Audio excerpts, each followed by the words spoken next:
திருக்குறள். தீயினால் சுட்ட புண் உள்ளாரும் ஆறாதே நாவினால் சுட்ட வடு. பொருள். நெருப்பால் ஏற்பட்ட காயம் மாறிவிடும்.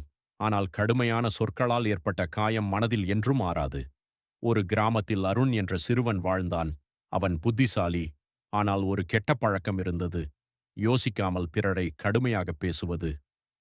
ஒரு நாள் அவன் நண்பன் ரவி விளையாடும்போது சிறிய தவறு செய்தான். அதற்கு அருண் கோபமாக எல்லோருக்கும் முன்னால் ரவியை திட்டினான். ரவி மிகவும் மனவேதனையடைந்து அமைதியாக வீட்டிற்கு சென்றான். சில நாட்கள் கழித்து ரவி அருணிடம் பேசவே இல்லை. இதனால் கவலைப்பட்ட அருண் ரவியிடம் காரணம் கேட்டான்.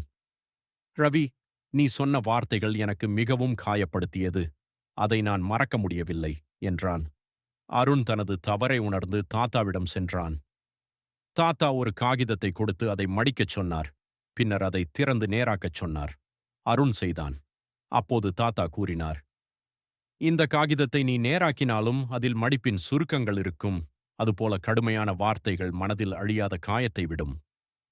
அருண் தனது தவறை உணர்ந்து ரவியிடம் மன்னிப்பு கேட்டான். இனிமேல் நல்ல வார்த்தைகள் மட்டுமே பேசுவேன் என்று உறுதி செய்தான்.